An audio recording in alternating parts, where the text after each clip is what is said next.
Welcome to Key to You, Dr. Lee. I'm honored and blessed to have you in my podcast.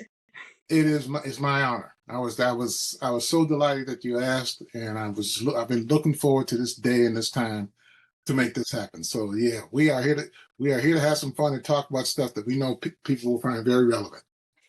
Thank you so much.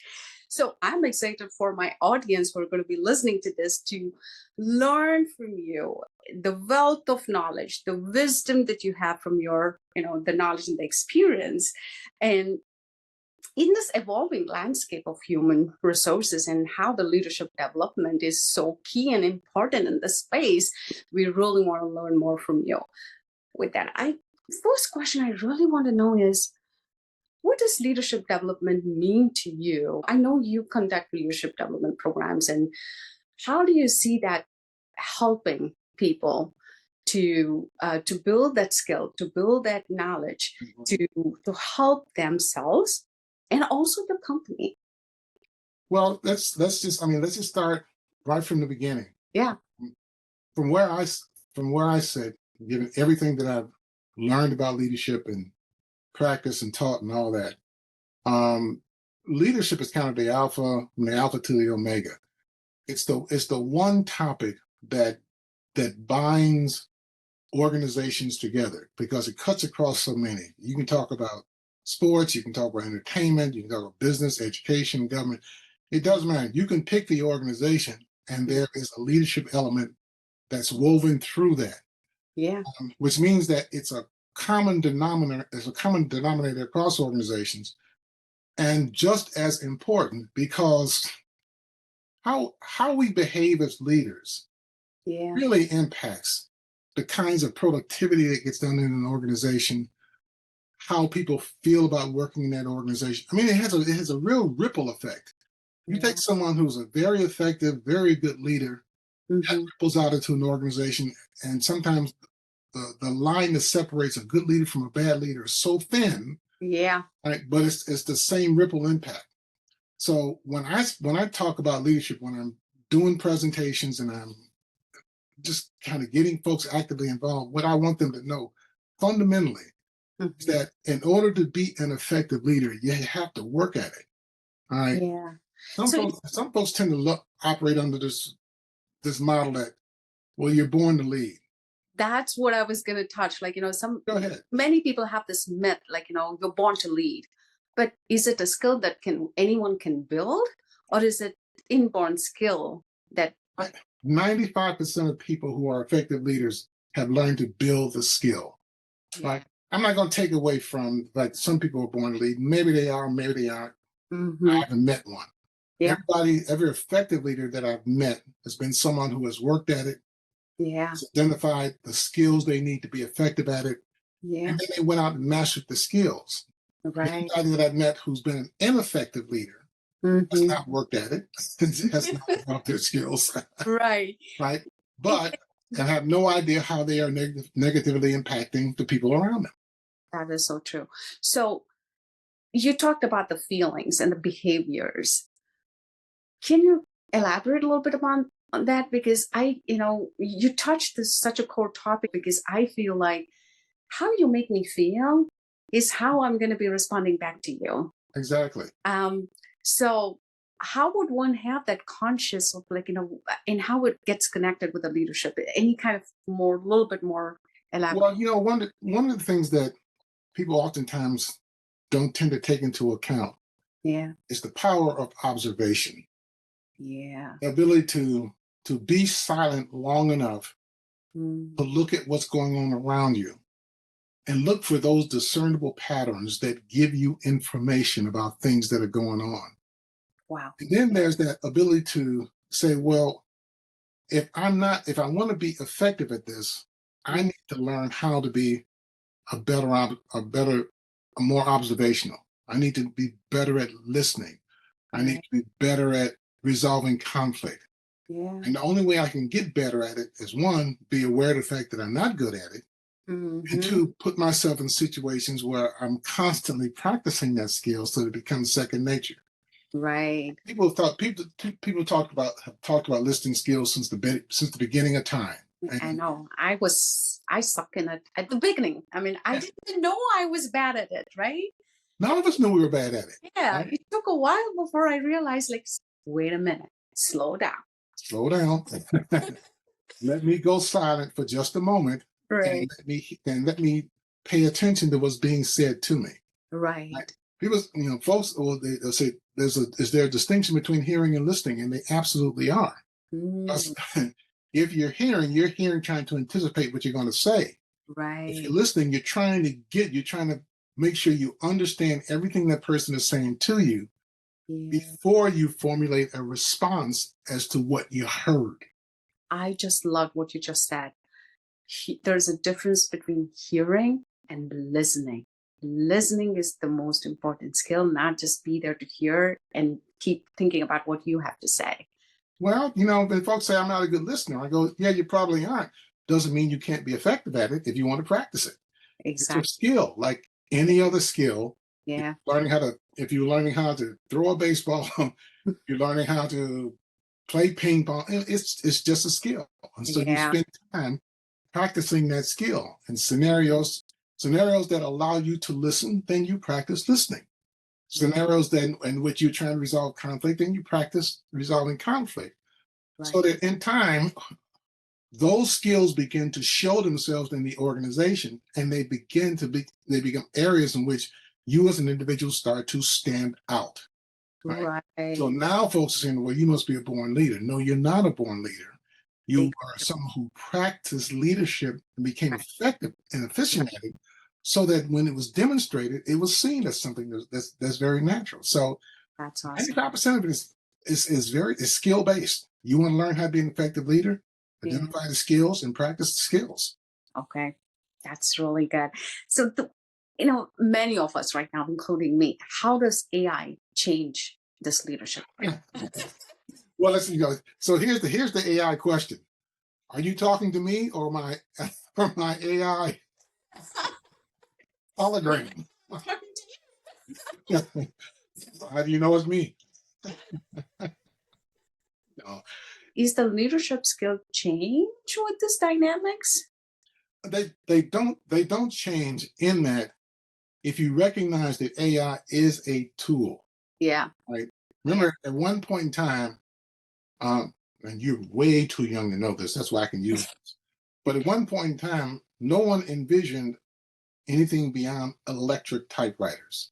It's Hmm. like that was supposed to Yeah. be that was the end all be all Yeah. aspect of that technology. I And agree. then somebody's somewhere said, we can take this whole keyboarding thing Hmm. and connect it in technology in such a way that we don't, you no longer need to worry about using an electric typewriter. And a lot of folks didn't think that was going to go Right. until it became so well integrated. Now we don't think about it.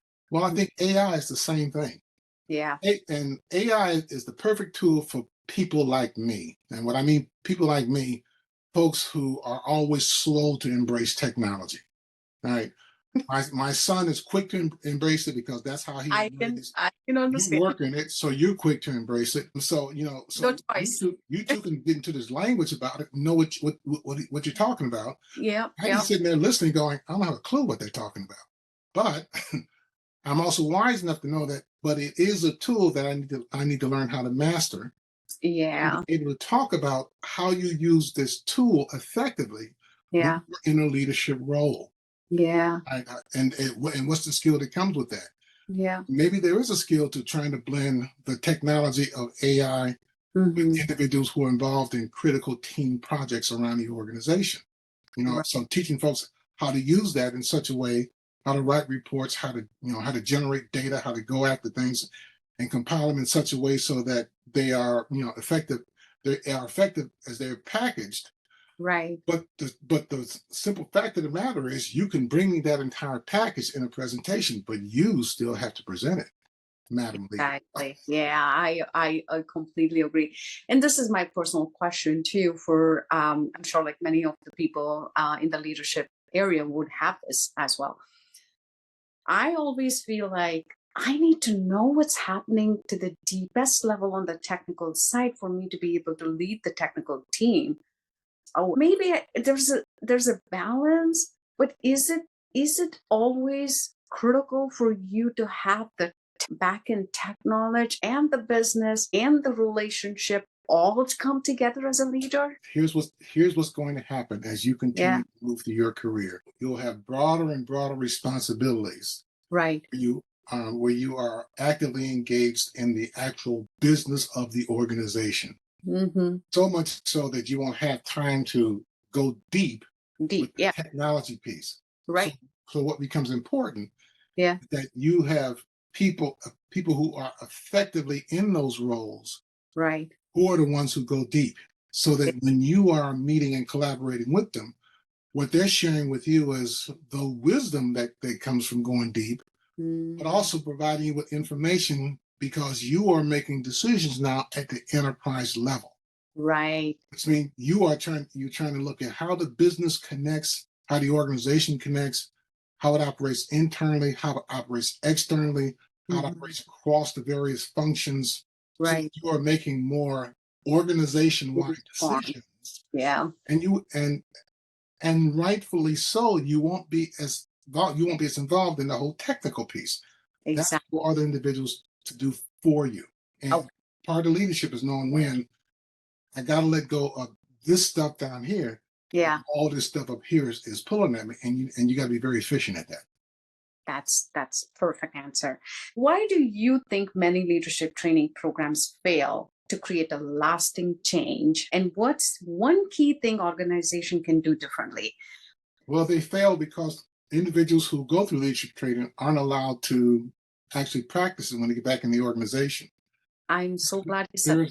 There's no performance plan that says, all right, we're gonna teach you how to be we're gonna teach you effective team building skills. Yeah, And I can give you a 2 hour, 3 hour, 4 hour workshop on how to do that. I can run you through case studies, yeah, there's questions, I can get you to reflect on things and tout it and give you some action items. But when you go back into the workplace, if the person who you report to isn't asking you to now put that skill in play, well, right, it just becomes one of those things that falls by the wayside. So right, if you're going through leadership training, who's ever in charge has to be aware of what it is you're learning, right. and they have to insist, right? Yeah, Have yeah, to insist, yeah, make it part of a plan. I right. want you to practice these skills and Exactly. show me what that looks like. And then it Yeah, doesn't fall by the wayside. It becomes, we all we all love go off to conferences and get information and all that. If it's a conference in Vegas, we're there true. and all that. But oftentimes when we come back, say, well, how was the conference? Well, the Right. conference was wonderful. What did you learn? What does you learn? Yeah, Yeah, what'd you learn? And how can we use that back here? yeah, yeah. No one asks that question unless I'm a self-determining individual who's highly motivated by the fact that now that I've learned this, I want to practice it. Right, I'll do it informally. right. And I'm so Formal glad. piece. Yeah, So for those who are in the state where they're learning these new skills, where they're building this, and to me, it's like how you build your muscle. You're building those skills, exactly. right? Um, but if they're not allowed to be practiced, what other opportunities that they can take or do anything different outside of relying on their immediate leader? It's what I call behave. You got to behave like a bandit. And what that Mm. means is if you're not giving any formal reinforcement to do that, then you find ways to do it informally. Ah, So when, if three of you are going out for coffee or for lunch, you mm-hmm. say, well, if my team leadership skills say one of the things that's important is to get some initial collaboration about where we want to go. So I initiate the collaboration and Right, try to get that. right. Sometimes conflict erupts around who pays what. Well, I can learn to facilitate that. Yeah. Um, getting people to engage in conversation so that if we're out to lunch, I'm deliberately making sure that all three of us are engaged in the conversation. Oh, that's I'm beautiful. listening, Yeah. and if one person is going too long, I say, well, hold that thought, and I'll turn and ask the other person a question. Yeah. All right, so that even if you practice it outside of the organization, all right, the skill itself can still be delivered inside of the organization. Oh, I really like that. So this is going to be helping me and all the audience who really need to see, Well, and remember, you can practice with family, you can practice with friends, you can yeah, practice with volunteer organizations. they'll Uh, become you you, one day. Yeah, get the skill, just practice it, right? yeah, Just practice it. perfect. So why is diversity, equity, and inclusion essential for effective leadership, especially in this market right now? See, okay, so here we go. What Sorry, I people don't just wanted understand. to add No. this. What people don't understand, all right, diversity, equity, and inclusion is really about making the organization competitive in a Yeah, global landscape that is by true. providing avenues to talent that you normally wouldn't have access, you wouldn't be able to access because you don't know it's there. I don't know that. Yeah, Like this whole notion that DEI engage is a discriminatory practice is far from the truth. that If is true. anything, it's an attempt to keep the organization from being seen as being discriminatory, Right, but also to open up avenues, open up venues to access talent right. because we are in a globally competitive workplace. That is true. Globally competitive workplace. Right? Right. And it's, you know how we, here it is.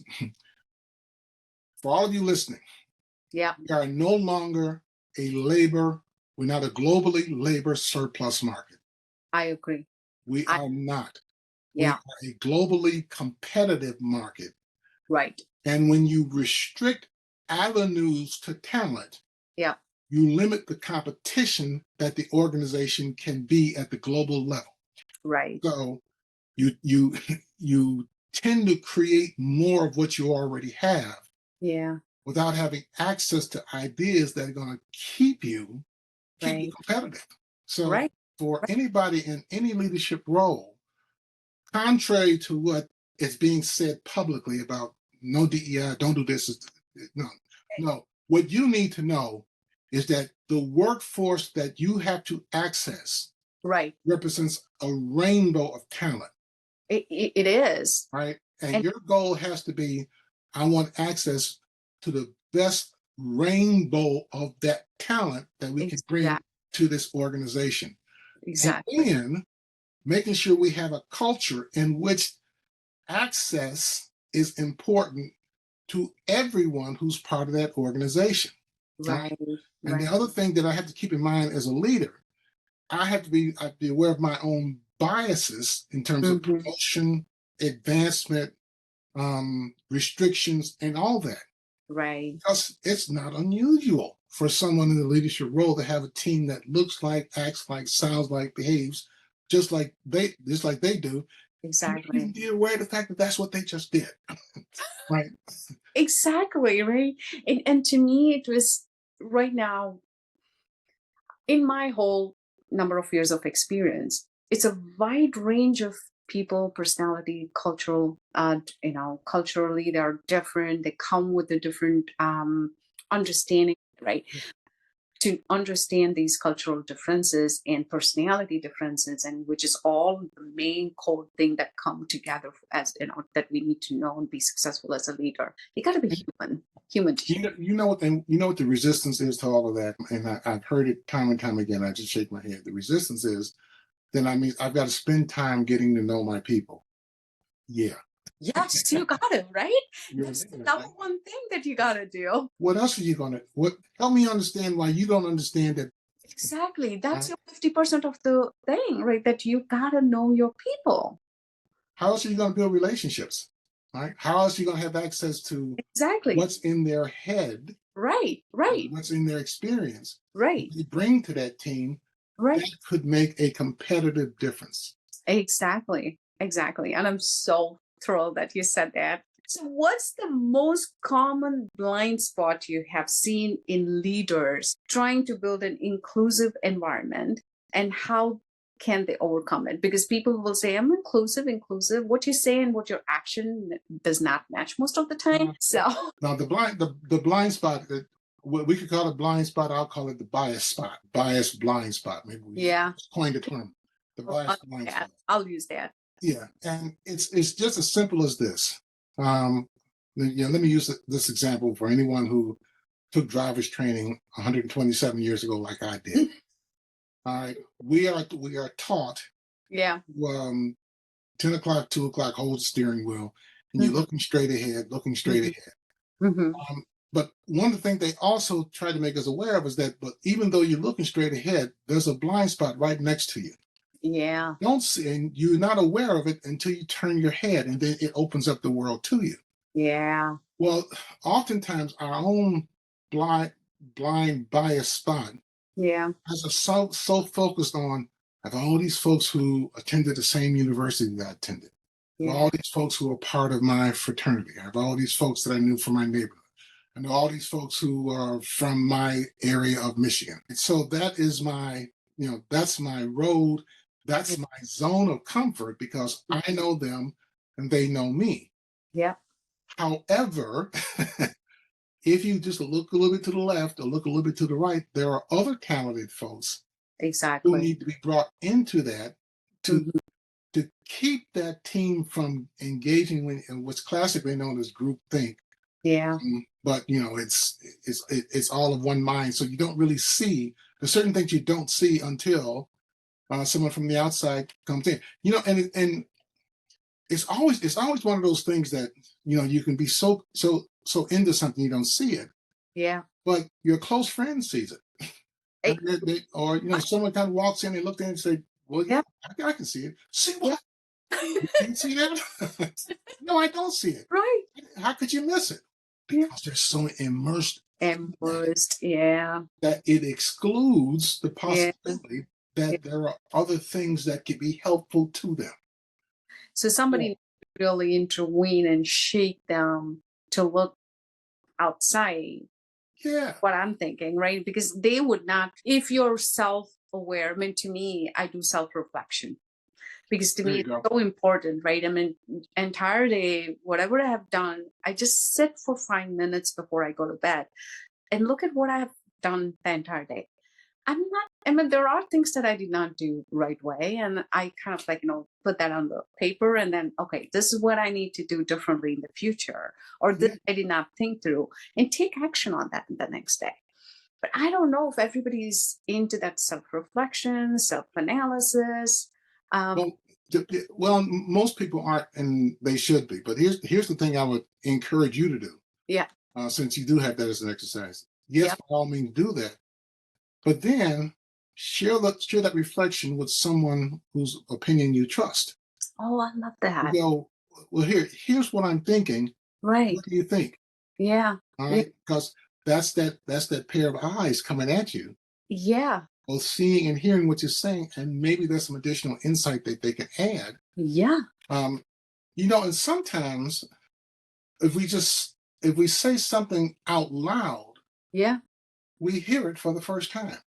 I agree. It's been rolling around in our head for years. Right. But the moment you kind of say it and you hear it, right. Oh, yeah, I guess I've been thinking about it. I just never said it. Exactly. I'm going to make a note of it and I will start doing that because whatever I'm thinking that I need to take an action on, is that the right action? That's going to be a good way of getting that check again. Thank you. 95% of the time it is the right action. It's just nice to have someone listen to it and go, yeah, that sounds about right. Have you thought about but add this piece to it and that'll make it better. Or take this away and it'll be much more effective. I totally agree. I will start doing that starting today. So this is something for me.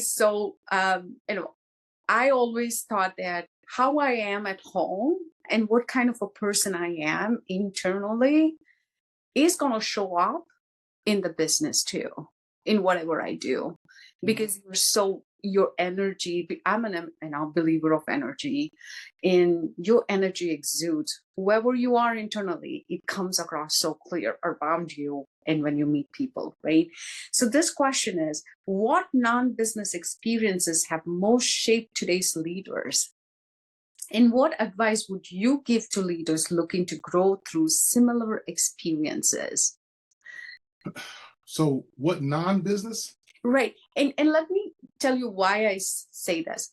I'm a spiritual person, deep. Mhm. And I have my rituals that I practice no matter what, and no matter if somebody's calling me for a party and dinner or whatever that is, until I finish my spiritual thing, I don't go there. So I Okay. have that one that will give me maintaining the routine, being consistent. And the third is grounding me. It's grounding me to a level where it's not about me always. It's Okay. about it's about how, the building the personality to be able to see things differently, respond to things differently, accept and the things differently. If somebody is rude at you, you don't go back and rude at them immediately because what Exactly. you practice. Yeah. Yeah. So So, what you are is like what you show up no matter what. So those are the non-business experiences is what I was trying to define too. so given that example, Yeah. some non-business experiences, they can be spiritual, all Yeah. right? They can be voluntary. Yeah. Yeah. Um, they can be one-on-one tutoring or mentoring. Mm, They can be, you know, one of the things that I have found to be very helpful.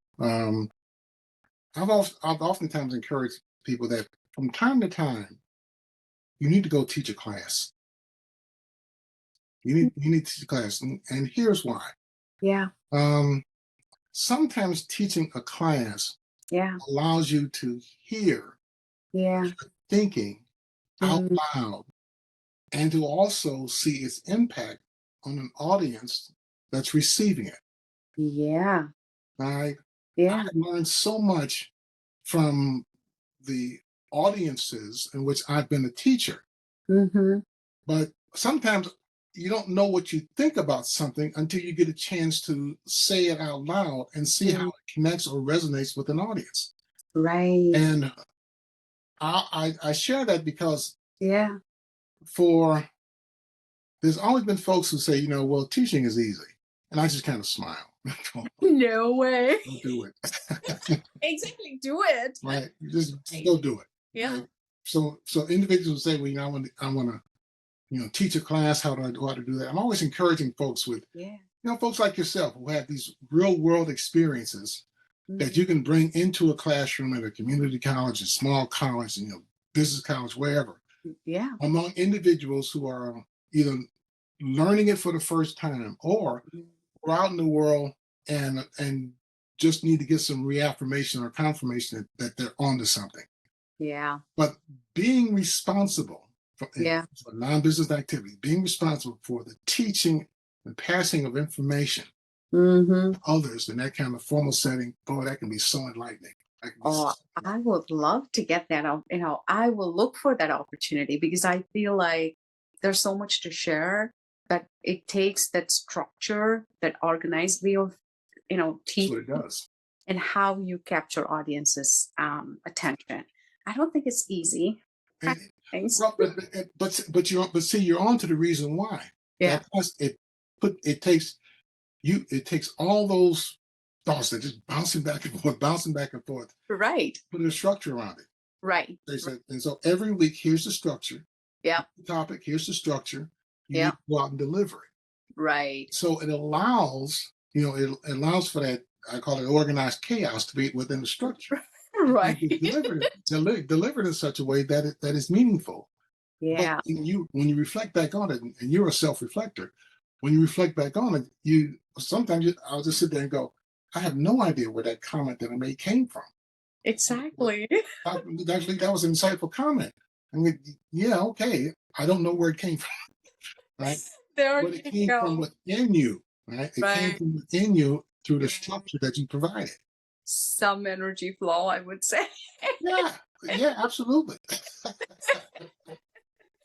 So, then my next question is, what's the biggest challenge emerging from leaders face in prioritizing their personal goals with their busy schedule, and how can they overcome it?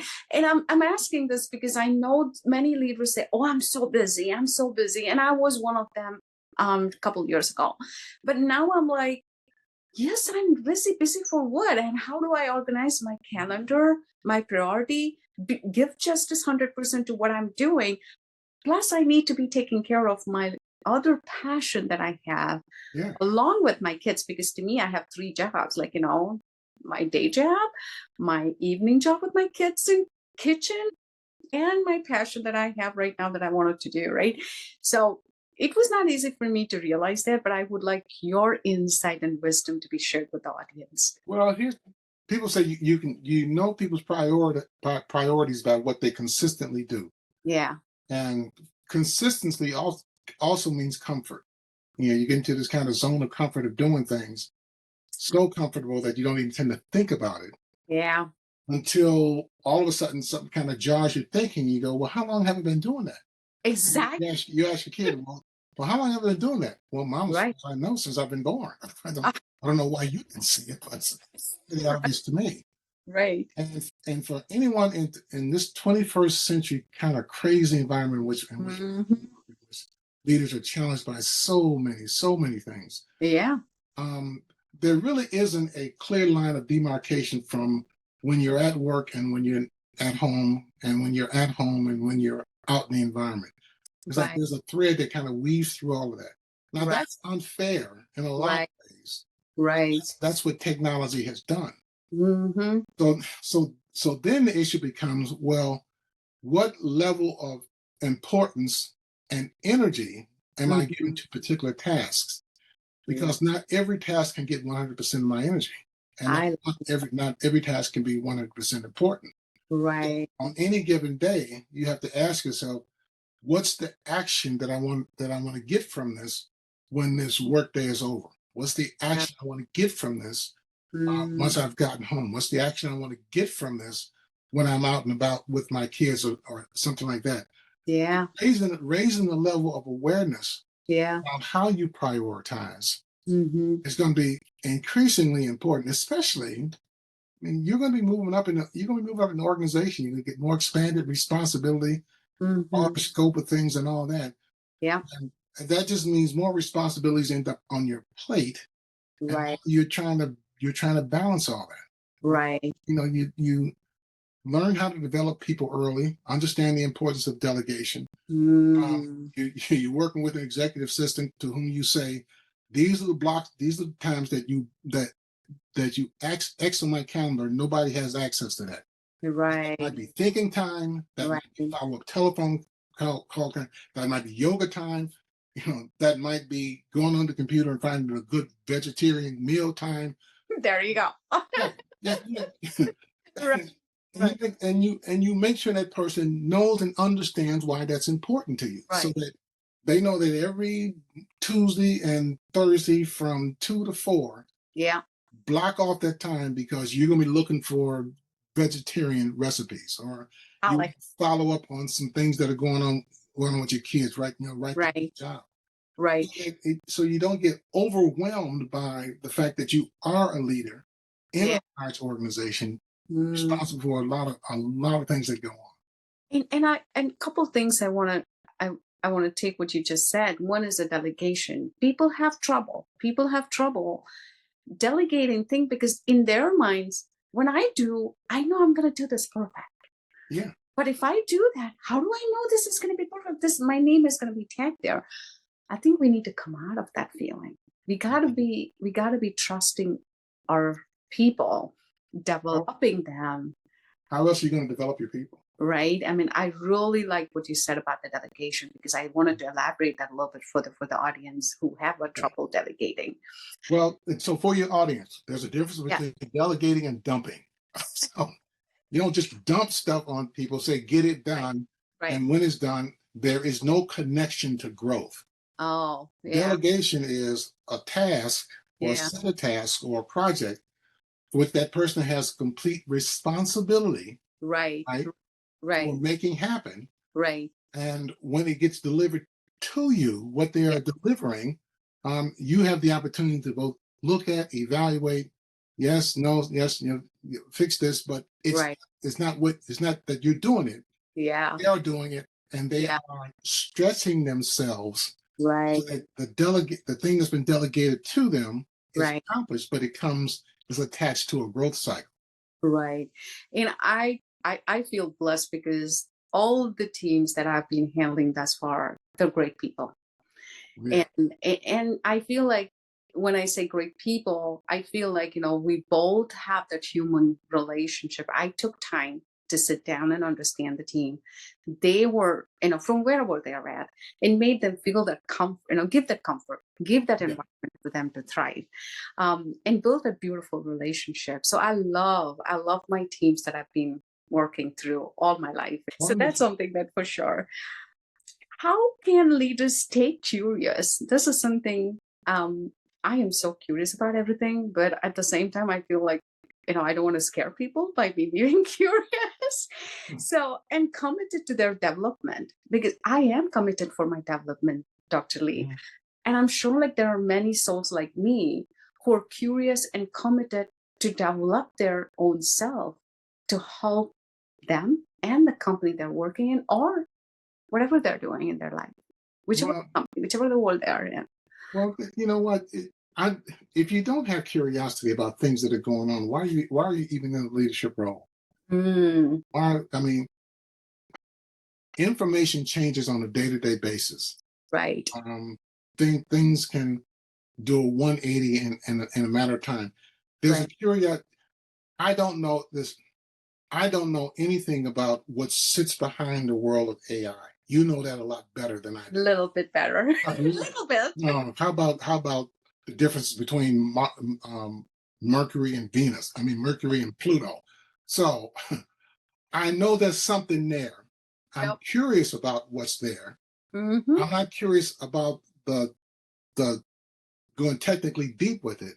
Right, I am curious as to its potential as a tool, as right, a resource that I can use across a number of different platforms. right. Right. So I would never get into a in-depth conversation or debate with Oh, you about, I'm not going to debate the future of AI, the technology of AI. You'd kill me. Right. yeah, But I can have a discussion about, let's talk about AI's potential as yeah, a resource right, for people who are coming into leadership roles and right, don't quite understand right. how effective. Now you and I we can have a discussion, and from E- that discussion, my Exactly. curiosity is going to Yeah, lead to information and that I'll use as knowledge. Knowledge makes me a lot more wise, and then now I've learned something. Right? that's so it's not a bad thing. It's the right character or it's a right way of looking at being curious and giving that commitment, giving that time to develop oneself, isn't Yeah, yeah, and folks, you have the time to do yeah. that. Oh yeah. You Yeah. have the time to do that. Uh, You there's right. just so many other things that you got in that phone, on that calendar, that's just weighing it down to, well, I don't have time to do that. Well, if you don't have time to be curious about your own development, then someone else will be curious about your development and maybe make a decision that you would, Yeah. upon reflection, you go, all I had to do was be a little more curious. Well, I just love what you said. I've been listening to Mel Robbins podcast, and then okay, what she said is, next time when you say you don't have time, go back and look at the next, previous 24 hours. What did you do? yeah, Write it down and see how much time did you spend, which is not even the right, which is like wasting your time and everything, every which way you can. yeah. How can you take those time and invest in yourself? I think everybody should do that. Well, it's one, you have to be curious enough to even know that that's an issue. Yeah, you're so right. Um, So right. and if you can't do it, Yeah. you ask someone, just pay attention for a while and tell me what it is you observe. Right. Because Right. anytime someone says, well, I don't have time, I don't have the time, I don't have time, I say, go back and look at your calendar. Actually, you do have time. Yeah. Yeah. The problem with time is that it's irrevocable. So once you use it for something, it means something else isn't getting done. Exactly. So if you want to put Uh, 90% of your time Yeah. to this one particular area, Right. and you got these 2 or 3 areas that you need to develop, but you don't have time, Right. well, you do have time. You just is a resource that gets distributed just like groceries, if you will. I just love it. um, what's the best way for leaders to find effective mentors to guide their growth? Because to me, I also feel blessed to have advisors and the mentors. I feel mentors are so important in your life, right? Because what I did not know 10 years ago, now I know. I've learned quite a bit because of the knowledge that they have instilled in me. So I have been learning quite a bit with having mentors.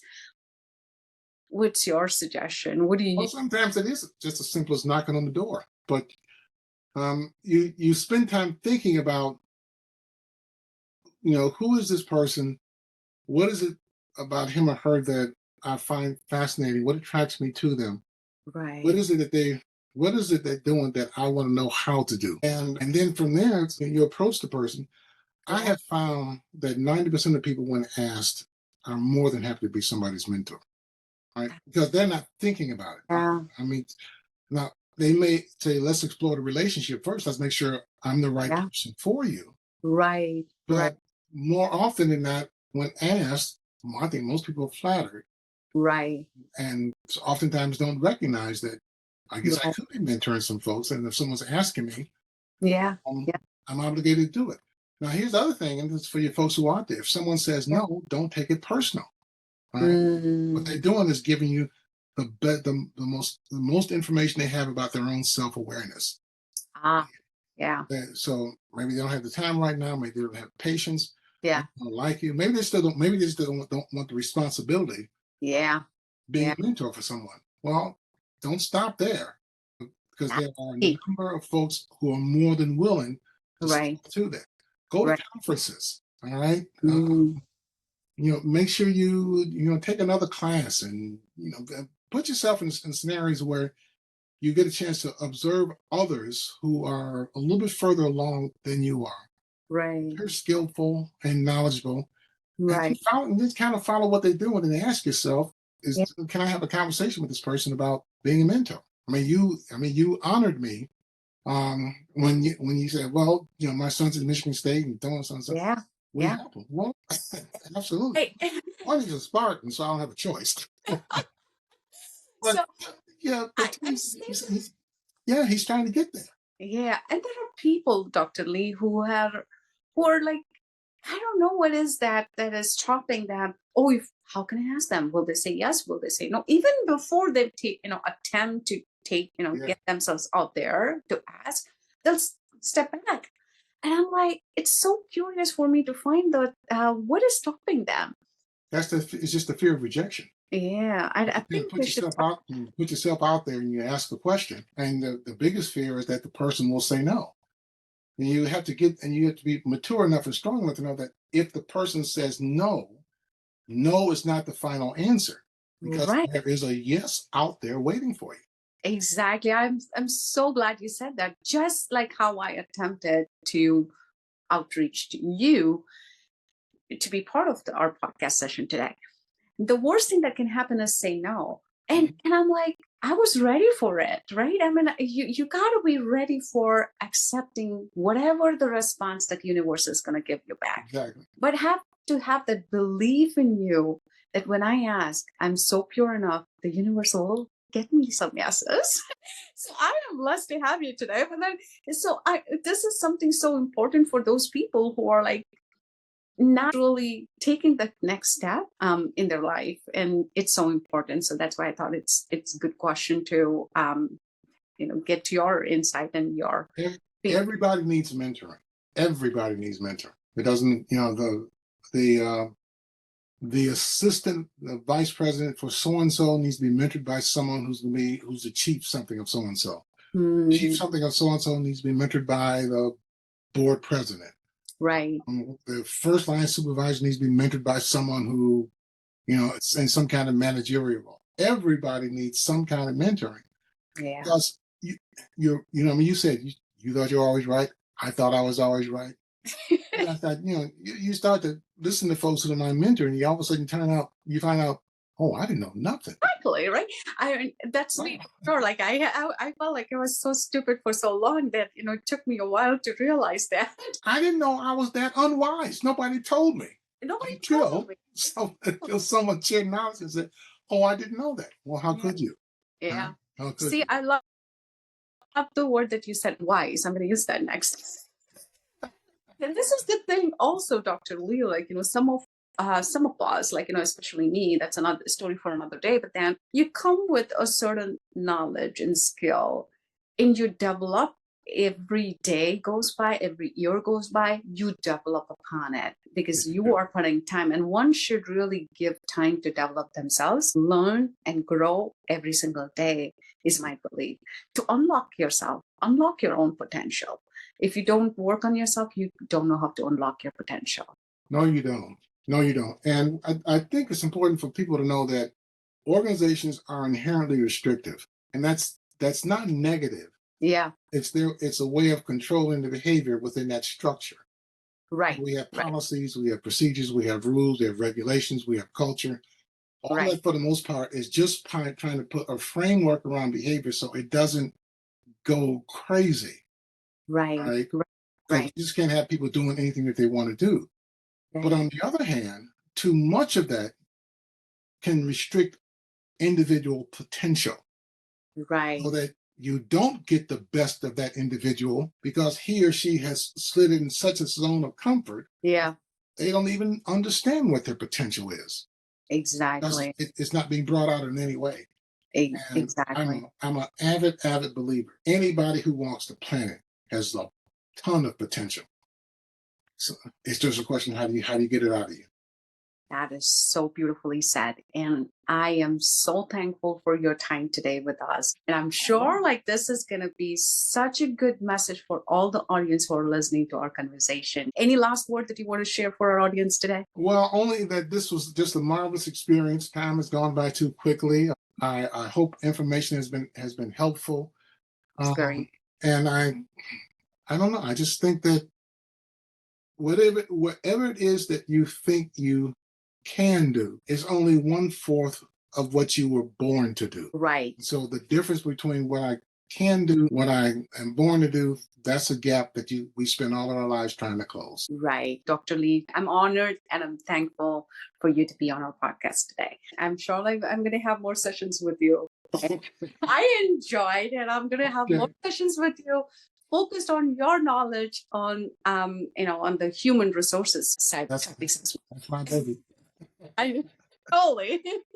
And with that, thank you very much. We'll see you again.